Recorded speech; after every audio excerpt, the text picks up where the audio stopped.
What's cracking, people? It's your man Cousin T, aka the Alpha Wingman, representing high-level technicians operating globally and beyond. So listen, today I wanted to respond to a video that the master teacher BGS IBMOR presented earlier, and in true BGS fashion, that I tell you, it never ceases to amaze me how just in either a stream of consciousness or a panel discussion, something is presented in a conversation that really highlights the moment of whatever movement that's happening.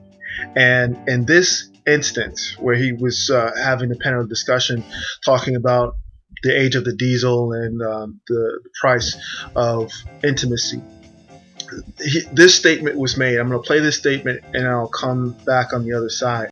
The thing is, right now what we have is a mix of human drivers and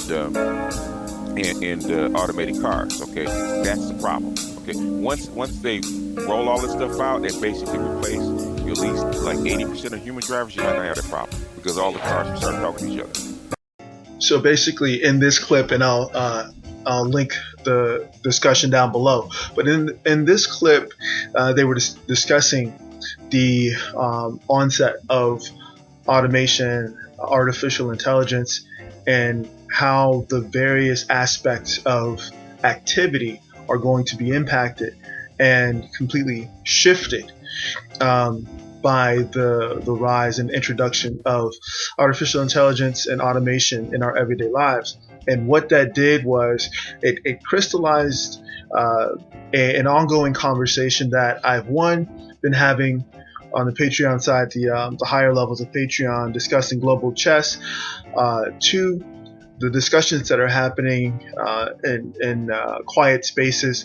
In particular, shout out to the Field Master Ron Wills when he hosts his barbershops, most notably the Meeting of the Masters, where we discuss what really is behind the things that we see in the media, the things that we interact with on a daily basis, whether it be our family, whether it be our intimate partners, whether it be through the educational system and beyond that. And basically, when BGS said the reason why there's an issue with self-driving vehicles is because there's a human element.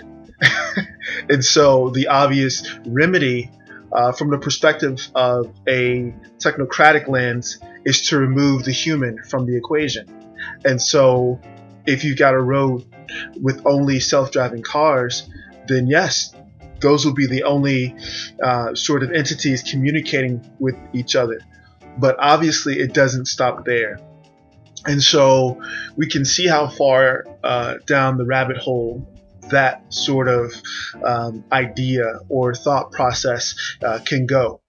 And it made me think about what the most important thing about this moment is, and what we can be doing in this moment to really shore up our position in this space. And that's really becoming more human. The opposite of an automated world, the opposite of an automated society, which it's happening, it's going to happen regardless, but the middle ground is to use automation and to leverage automation as a tool and not as a replacement for the human element.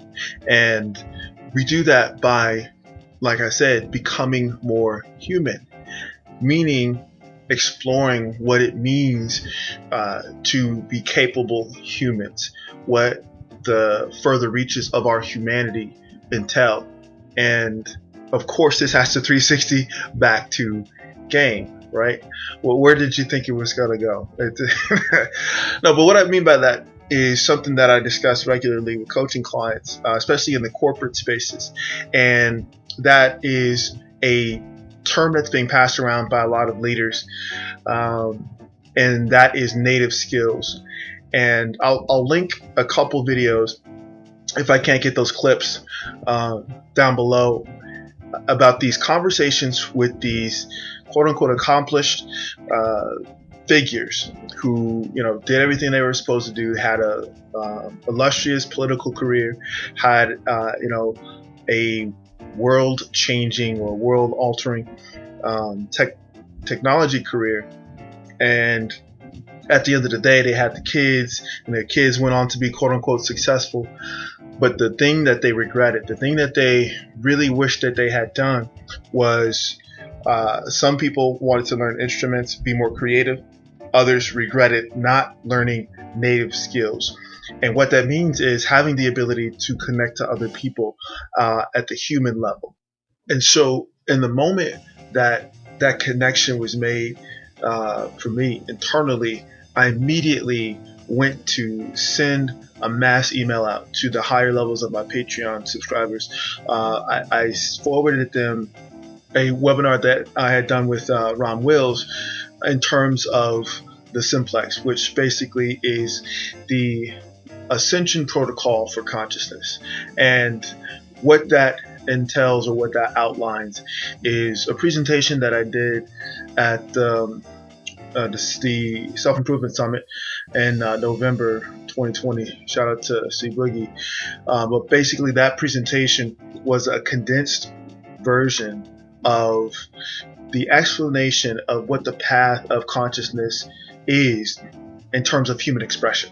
Okay, that's just the shortened elevator pitch. Okay, but what that is stating, and why I wanted to make sure I got that out in front of multiple pairs of eyes, is that as we progress into this new space of empty streets, okay, because of safety precautions, quote unquote, of a more virtual existence, of gaps in the learning process. And that was another great thing that was brought out in that discussion by the master teacher BGS, was that as a result of virtual learning, virtual doctor meetings or doctor's visits, or virtual skill camps, all of these sort of disconnected meetings from the actual human experience, actual human interaction.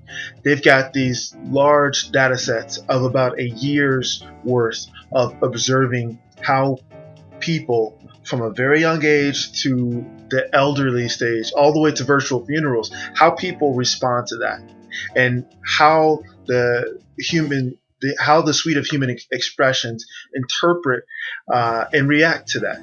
And the overall majority of the reactions has been to reject the virtual space. But that's not deterring a lot of business interests to keep this particular movement going, to build out artificial intelligence, to build out artificial spaces and virtual spaces that substitute for, and in some cases replace, the natural human spaces that have been developed and created over a vast period of time across a vast array of cultures. And so the point of this is this: at the end of the day, they don't know what the overall impact, short-term, mid-term, or long-term, is of introducing these spaces, these cyber spaces, if you would, on humanity, on consciousness as we know it. All they do know is that if I cut off a source, which is the natural world, and I offer this alternative source, which is the virtual world, it's very profitable right now in the immediate term. Okay, it's very profitable right now. On the other side of it is where you see the ultimate damage of the absence of a natural environment, the absence of the organic space of human activity will have on sustainability. And so we bring that back to game in saying that, of course, you can pay to play. Of course, you can trick. Of course, you can lead with your wallet. But on the other side of it, you're going to lack the native skills that it takes not only to engage with women, not only to show a woman your mission and show a woman your program and where she fits in that program, but if you are a leader, if you are someone who has a bit of influence and a bit of power, your inability to negotiate the human experience with other leaders or other potential supporters of your movement will leave you just like these streets of March 2020 in these major cities, cut off, lonely, even alien seeming. Anyway, this is the first part of a conversation that I'd like to continue. Leave your comments down below. Let me know what you think. And I'm going to follow up with this particular video with a video discussing a study that was done at Yale that I think will be pretty telling in terms of the value of spaces like these that have cultural stewards of that which we call game. As always, this is your man Cousin T, aka the Alpha Wingman, saying stay sharp and mission focused. Later.